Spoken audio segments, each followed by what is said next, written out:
السلام عليكم ورحمة الله وبركاته، طلاب الصف الثاني الإعدادي. أهلا وسهلا بيكم حبايبي في فيديو جديد. النهاردة هنحل مع بعض صفحة 41 و 42 من كتاب المدرسة لغة عربية الصف الثاني الإعدادي. نقول بسم الله. ما تنسوش يا أبطال اللايك والشير والاشتراك في القناة عشان يوصلكم كل جديد بأمر الله من حل التدريبات والواجبات. يلا بينا. بيقول لك هنا مستعينا بمهارات التحدث أنفذ ما يلي.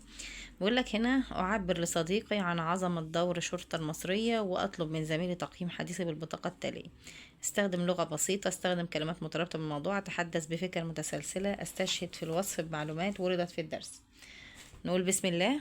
قل هنا صديقي العزيز، أود أن أعبر لك عن إعجابي الشديد بعظمة دور رجال الشرطة، فهم يسهرون على راحتنا ويحافظون على أمننا ليلا ونهارا، ويقدمون أرواحهم فداء للوطن دون تردد، ويضحون بأنفسهم حتى نعيش نحن في أمان وسلام. أنهم رمز البطولة والفداء، ولولاهم ما شعرنا بالاستقرار الذي ننعم به. حقا إن رجال الشرطة درع الوطن وسيفه، يستحقون منا كل تقدير واحترام ودعاء. دي يا حبايبي اللي احنا كتبنا كده مع بعض دور الشرطة المصرية اهي صفحة 41. وقف الفيديو معلش وانقل اجابتك على الاقل من مهلك وكمل معايا عشان وقت الفيديو، يعني وقف الفيديو وانقل اجابتك بالراحه خالص وكمل معايا. يلا بينا كده. صفحه 41 صفحه 42 بيقول لك هنا التعبير الكتابي. تطبيقات على كتابه المقال. وصف مكان. اكتب مقال وصف لمكان احب زيارته، سينشر في مجله سياحيه، مراعيا عناصر المقال، مقدمه، موضوع، خاتمه. مع التركيز بقى على وصف المكان اللي انت هتوصفه ده، وصف معبر ودقيق وجو عام واختيار مفردات وتعبيرات دقيقة. فيلا بينا ونقول كده بسم الله عشان نوصف مكان، وليكن مثلا هنقول له مسجد عمرو ابن العاص. يلا بينا نقول بسم الله. نكتب بقى المقال بتاعنا، بتكون من مقدمة وموضوع وخاتمة. مسجد عمرو ابن العاص بالقاهرة. مقدمة هنقول له من بين المعالم التاريخية التي نفتخر بها في القاهرة، هتقول له يبرز مسجد عمرو بن العاص كأول مسجد بني في مصر وإفريقيا، ويعد تحفة معمارية إسلامية بتجذب الزوار من شتى أنحاء العالم. ندخل على الموضوع. هنتكلم ونقول يقع المسجد في حي مصر القديمة في منطقة الفسطاط التي كانت أول عاصمة إسلامية في مصر. يتميز المسجد بتصميمه البسيط وروحانياته العالية، حيث يبعث في النفس سكينة وطمأنينة. ويحتوي المسجد على صحن واسع بتحيط به الأروقة وتزينه أعمدة رخامية شاهقة، ويعلوه مئذنتان بتضفيان عليه جلالا وهيبة. في كل زاوية من زواياه بيشعر الزائر بعظمة التاريخ وعبق الحضارة الإسلامية. الجو العام للمكان هادئ ومريح، ويزداد جماله وقت صلاة الفجر حين نملأه بالأنوار البيضاء. زيارة مسجد عمرو بن العاص دي الخاتمة حبايبي تجربة لا تنسى، فهو ليس مجرد مكان للعبادة بل شاهد حي على عراقة التاريخ الإسلامي في مصر. وأنصح كل من يزور القاهرة ألا يفوت هذه الزيارة المباركة. يلا يا حبايبي وكده نكون كتبنا المقال. وقف الفيديو، انقل مقالك على اقل من مهلة خالص وكمل معايا. يلا بينا. بيقولك هنا قبل الكتابة أجب عن الأسئلة التالية لتساعدني في كتابتي. ما المكان الذي أحب زيارته دائما ولماذا؟ هقول له المساجد الأثرية القديمة. طيب لو طلب مني إلقاء كلمة قصيرة أمام زملائي أصف فيها هذا المكان، فكيف أبدأ لأجذب الانتباه؟ هتقول له مكان ما زال فيه عبق التاريخ العظيم منذ تم فتح عمرو بن العاص لمصر وتخليصها من الاحتلال. يبقى مكان ما زال فيه عبق التاريخ العظيم منذ تم فتح عمرو بن العاص لمصر وتخليصها من الاحتلال.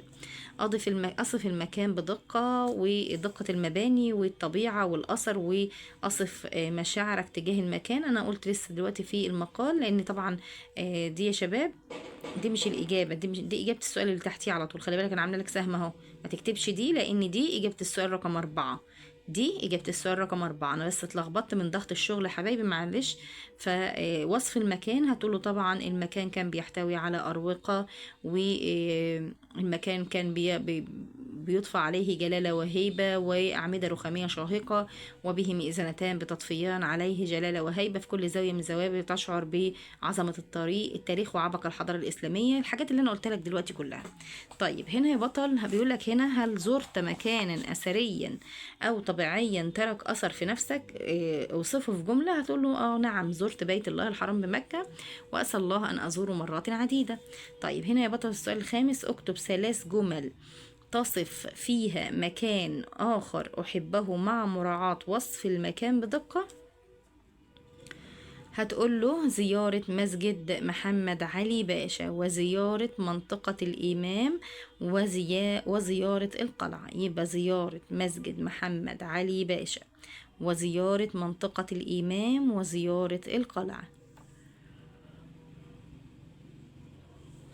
يلا يا أبطال، بيقول لك هنا: أتخيل أني مرشد سياحي وأدعو دعوة قصيرة من 4 أسطر أدعو فيها السائحين لزيارة هذا المكان.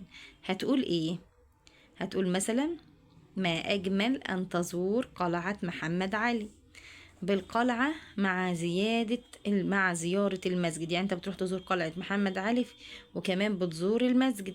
أماكن واسعة وخضراء جميلة تسعد النفس وتريح الروح. ما أجمل أن تزور قلعة محمد علي بالقلعة مع زيارة المسجد، أماكن واسعة وخضراء جميلة تسعد النفس وتريح الروح. ده إجابة السؤال السادس. يلا بينا على السؤال السابع.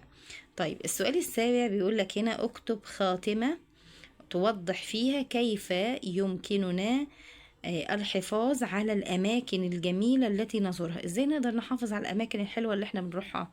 هتقول له: يجب علينا أن نحافظ على كل ما هو قديم وأثري، لأن هذا هو تاريخنا وتاريخ أجدادنا العظماء الذين حكموا نصف الأرض في زمانهم. يجب علينا أن نحافظ على كل ما هو قديم وأثري، لأن هذا هو تاريخنا وتاريخ أجدادنا العظماء الذين حكموا نصف الأرض في زمانهم. خلاص يا حبايبي، يبقى احنا كده يا أبطال حلنا صفحة 41 و42 اهو. كده يا شباب نكون وصلنا لنهاية الفيديو. ما تنسوش تدعمونا بلايك واشتراك في القناة علشان يوصل لكم كل جديد ان شاء الله من حل التدريبات والواجبات. ما تنساش كمان ان احنا بنحل الكتب المدرسية والكتب الخارجية والتقييمات الاسبوعية. بأمر الله هتستفاد معانا كتير جدا في القناة، وبنحل جميع المواد ان شاء الله. تستفادوا كتير جدا يا حبايبي. بقى شيروا الفيديو لاصحابكم واكتبوا لنا اكبر عدد من الكومنتات واللايكات الجميلة بتاعتكم دي. استودعكم الله وانتظرونا في فيديوهات قادمة بأمر الله. بالتوفيق والنجاح يا رب. مع السلامة.